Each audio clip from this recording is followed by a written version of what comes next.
The business class boarding area gleamed with bright lights.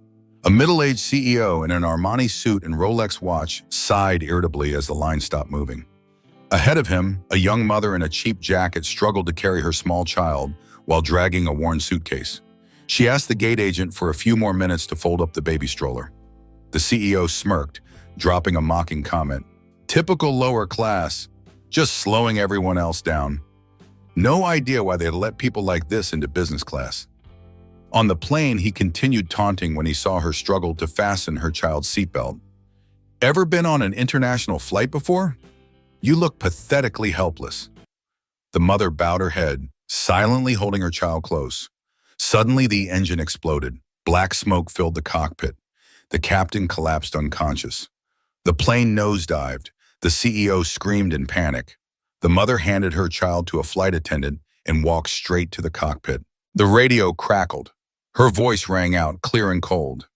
This is Valkyrie One, 180 souls on board, taking control. In the sky above, F-22 pilots froze. Valkyrie, the legendary commander? Clara Jensen, 32 years old, petite frame, brown hair tied neatly, face pale from sleepless nights, wearing a faded old jacket. Traveling with her was her 6-year-old son, Ethan, thin and fragile, occasionally coughing from congenital lung disease. Her background, Claire had been a fighter pilot, call sign Valkyrie.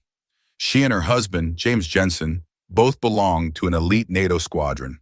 During a training mission, his engine failed. James chose to sacrifice himself, keeping his plane stable so Clara and the rest of the squadron could eject safely. Clara survived, carrying terrible guilt. He died in my place. Afterward, she left the military, lived quietly, raising her son alone. No one knew about her past. Now Clara was on this flight to take Ethan to Europe for medical treatment. In the check-in area, CEO Richard Hale, 55 years old, financial tycoon, Armani suit, Rolex watch, looked at Clara with contempt. He dropped mocking words in front of the entire line. A ragged mother in business class? Truly out of place. On the plane, he continued taunting when he saw Clara fumbling with her child's seatbelt. Clara remained silent, bowing her head, only smiling gently to reassure Ethan. A young flight attendant observed and would later recount. I thought she was weak and helpless. But in Clara's eyes, there was something cold and sharp as steel. The Frankfurt Airport's business class lounge was a temple of wealth. Leather chairs, complimentary champagne, Wi-Fi that actually worked. Richard Hale sat sprawled in his usual spot, barking into his phone about quarterly earnings. Clara had entered quietly, Ethan clinging to her hand. The boy was small for 6, his breathing slightly labored even at rest. Clara carried him when he got tired, which was often. They'd taken seats in a corner, Clara pulling out a worn picture book to read to Ethan. Her voice was soft, patient, as she explained each page to her son. Richard had noticed them immediately. His lip had curled. Business class was his domain, a place where success congregated. Seeing someone so obviously struggling financially occupying premium space offended his sense of order. Probably using miles, he'd muttered to his assistant, or charity tickets, ruins the whole experience. At the gate, when Clara had asked for extra time to fold the stroller, Richard had made sure everyone heard his complaint. Some people don't belong in premium cabins if they can't handle the basic logistics. Other passengers had looked away, embarrassed for Clara, but unwilling to confront a man who radiated wealth and aggression. Clara had heard every word. Her jaw had tightened slightly, but she'd said nothing. Ethan was watching her face and she wouldn't let him see anger or hurt. "Mommy, that man is mean," Ethan had whispered.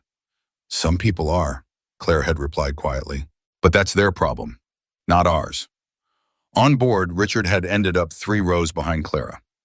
Perfect position to continue his commentary. When Clara struggled to get Ethan's seatbelt fastened properly, the boy squirming and coughing, Richard had called out loudly, "First time flying? Maybe you should have practiced at home." A few passengers had laughed nervously. Most pretended not to hear.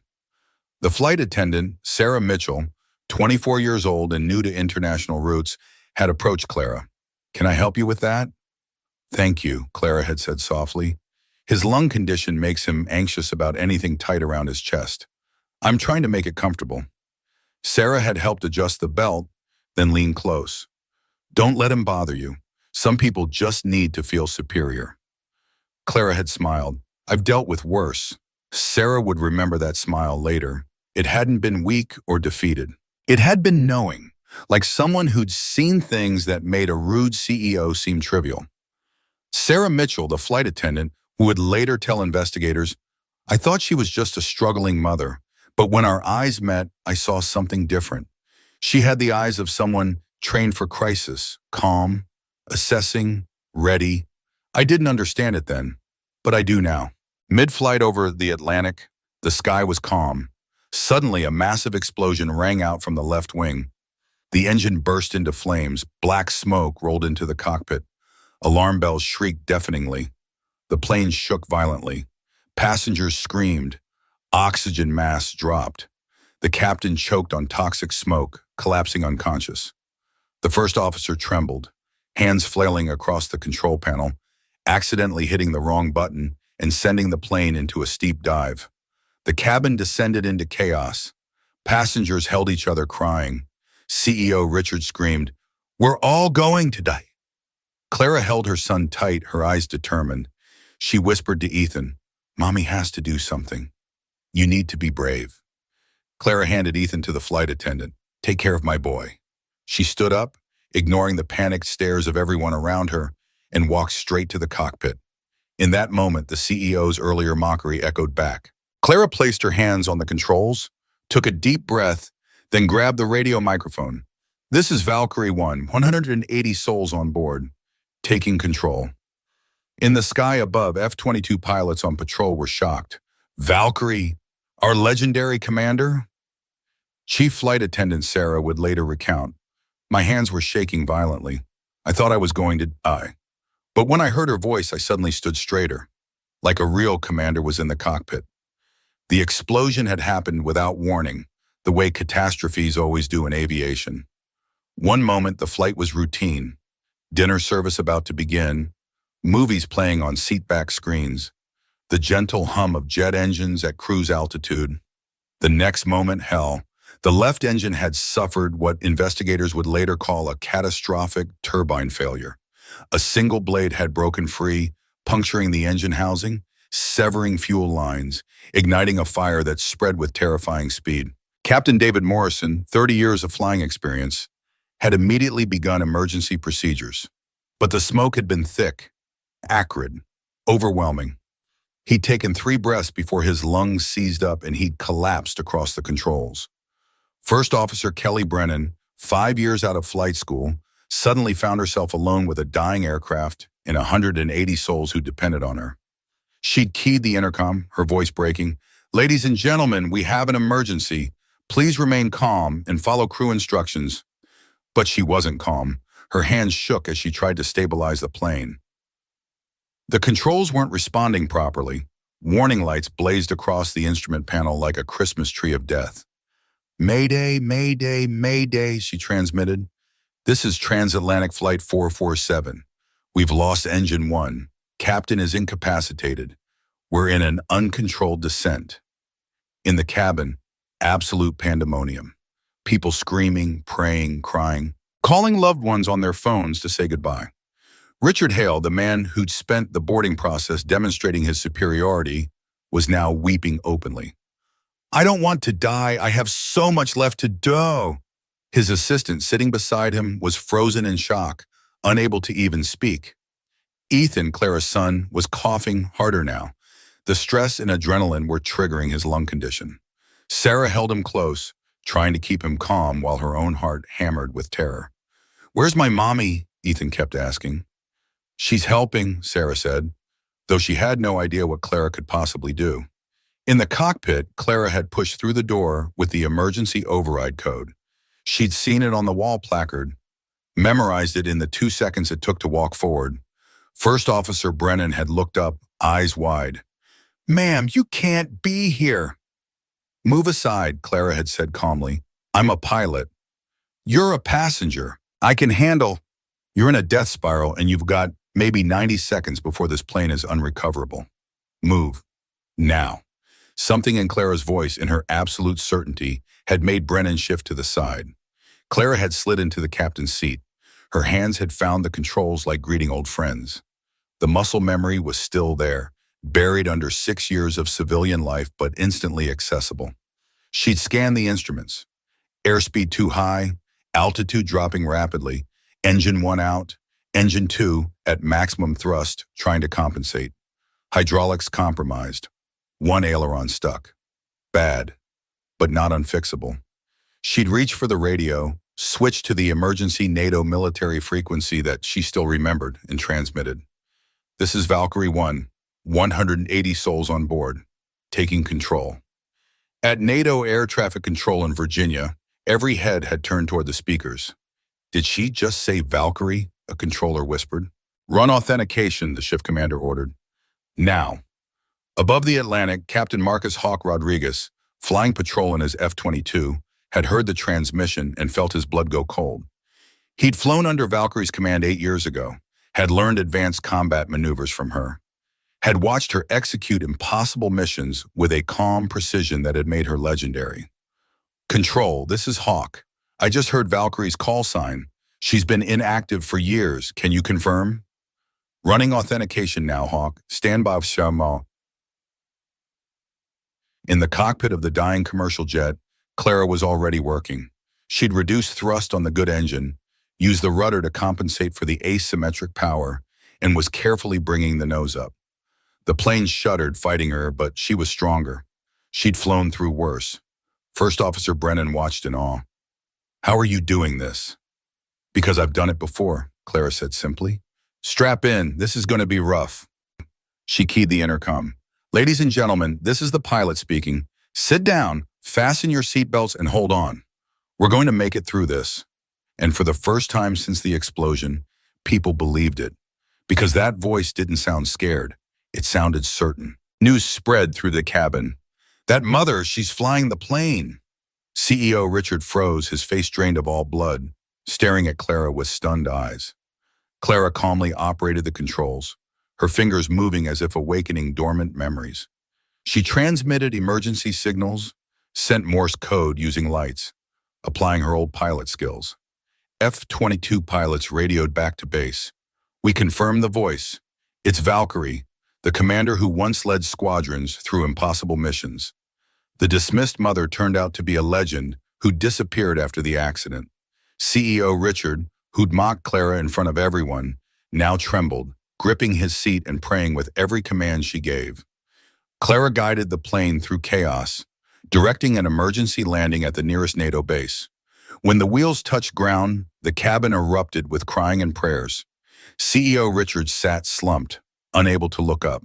The F-22 escorts circled around, silently banking their wings in salute to their former commander. At NATO command, authentication had come back within 60 seconds.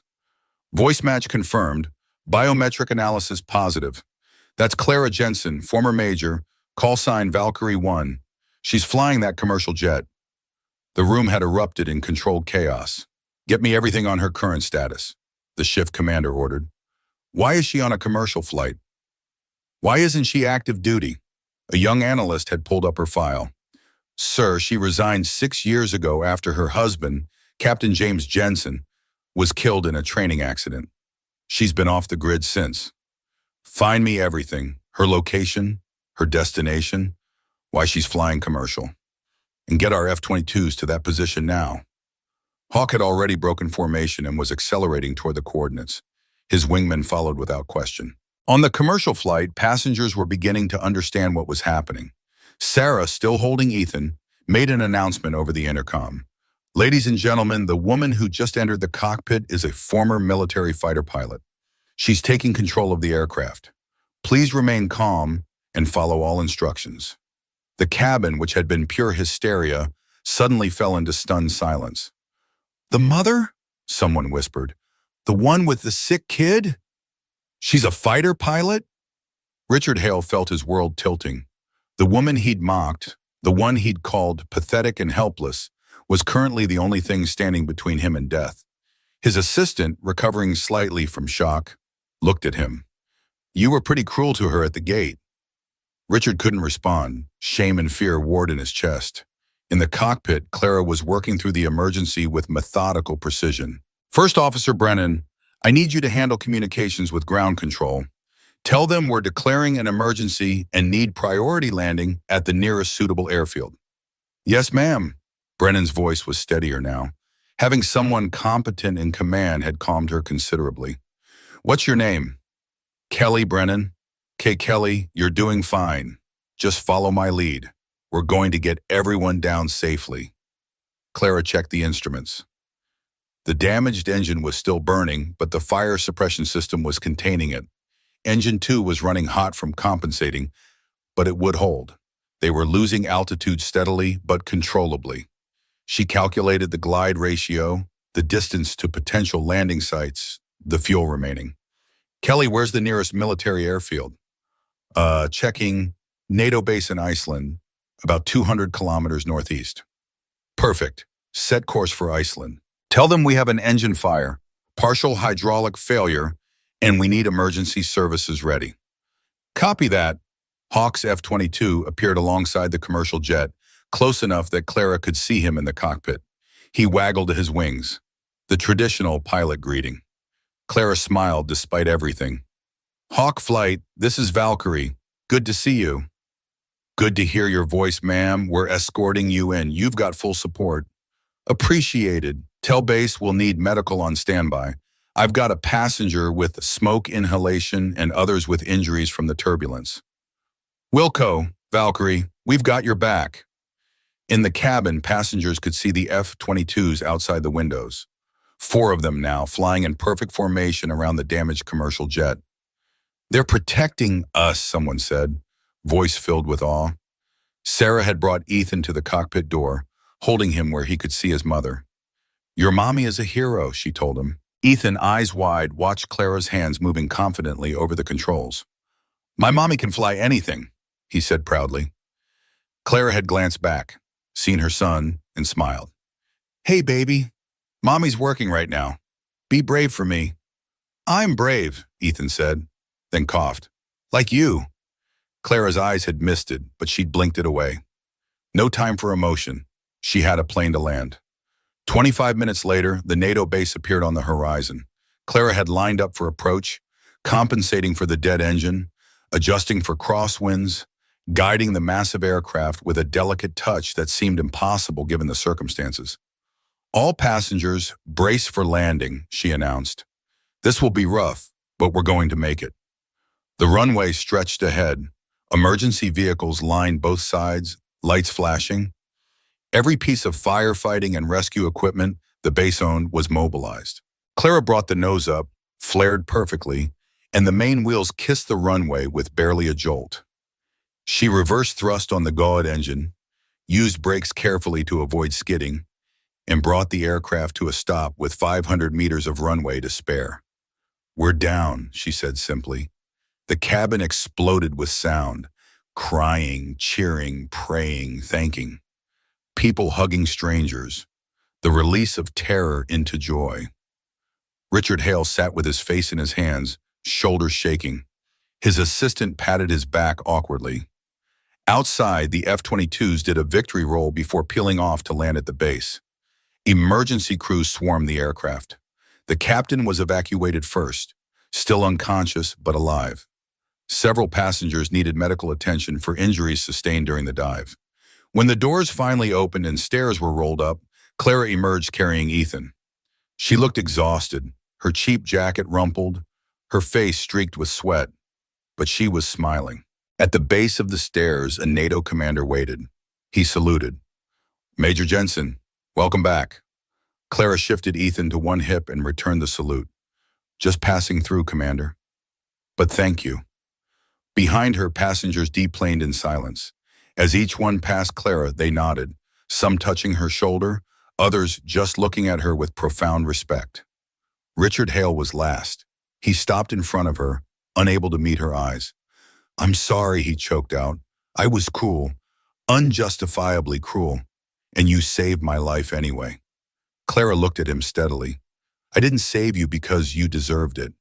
I saved you because everyone on that plane deserved to live, even the ones who are cruel. Richard nodded, tears streaming down his face, and walked away. When the plane doors opened, passengers silently made way for Clara. No one applauded, only respectful bows. News exploded. Poor single mother is Valkyrie, the legendary female pilot who saved 180 passengers. Richard Hale wrote publicly, "Yesterday I insulted a mother. Today she saved my life. I am sorry." The image of Clara holding her son, her jacket in tatters, went viral with millions of shares. The symbol, call sign Valkyrie, returned like a living legend. The story hit social media within an hour. Someone on the plane had filmed the aftermath, captured Clara emerging from the cockpit with Ethan, captured the salute from the NATO commander. By the next morning, it was global news. Single mother saves flight after mocking CEO nearly causes her to miss boarding. Fighter pilot who disappeared returns to save 180 lives. Valkyrie One, the mother they underestimated. Richard Hale watched the coverage from his hotel room in Iceland, unable to look away from his own cruelty replayed in passenger interviews. "There was this CEO," one passenger told a reporter. "He was so mean to her at the gate, mocking her for being poor, for having a sick kid. Then she saved all our lives, including his." Richard's phone was exploding. His company's PR team, his board of directors, his family, and all wanting to know what he was going to do. He knew what he had to do. He posted a statement on his personal social media, something he rarely used. "My name is Richard Hale. Yesterday I mocked a woman at the airport because she looked poor and struggled with her child. I judged her, dismissed her, made her feel small. Today I learned that woman is Major Clara Jensen, call sign Valkyrie, a decorated military pilot. And when our plane nearly crashed, she saved all of us, including me. I am profoundly sorry for my cruelty. I am grateful beyond words for my life. And I am humbled by this lesson. Never judge someone by their appearance or circumstances. You have no idea who they really are or what they're capable of." The post was shared millions of times. Some people praised his apology. Others pointed out that he should never have been cruel in the first place. Richard accepted both. He deserved both. But more importantly, the story became a touchstone for conversations about class, judgment, and hidden strength. Aviation forums exploded with discussion of Valkyrie. Retired pilots shared stories of her legendary skill. Her former squadron members came forward with tributes. "She was the best combat pilot I ever flew with," one retired colonel said. "When she left the service after her husband died, we lost one of our finest. I'm glad the world finally knows what we always knew. Valkyrie is exceptional." Military aviation schools added her emergency landing to their case studies. "Perfect example of maintaining control under catastrophic circumstances," one instructor noted. "This is what we train for. This is what excellence looks like." But the most profound responses came from single mothers, from people struggling financially, from those who'd been dismissed and underestimated. "I'm a single mom working 2 jobs," one woman wrote. "People look at me like I'm nothing. This story reminds me that I'm not defined by what others see. I'm defined by what I know I can do." A struggling student wrote, "I wear cheap clothes to my engineering classes. People assume I don't belong, but I'm going to graduate top of my class. This story gave me strength to keep going." The message resonated. Don't judge. Don't assume. Don't underestimate. Ethan's medical treatment became fully funded within 48 hours. Anonymous donors, inspired by Clara's story, covered all expenses. The hospital in Geneva, treating his lung condition, offered their services free of charge. Clara tried to refuse. "I don't want charity." But the hospital director insisted, "This isn't charity. You saved 180 lives. Let us save one. Let us help your son." Clara had finally agreed, tears streaming down her face. NATO offered to reinstate her immediately with full rank and back pay. She declined. "I'm a mother first. Ethan needs me. Maybe someday, but not now." They understood. They gave her a medal anyway, presented quietly at the Iceland base before she flew commercial to Geneva for Ethan's treatment. For extraordinary valor and piloting skill under emergency circumstances, saving 180 civilian lives. The citation read. Clara accepted it, then put it in her bag next to Ethan's coloring books and medicine. Because that's who she was. Valkyrie and Mom. Hero and human, both. Always both. If you believe true strength isn't about money or status, type, I will live with kindness. Clara declined all interviews, quietly carried her son out through the side exit. People only remembered the cold voice over the radio. This is Valkyrie One, Major.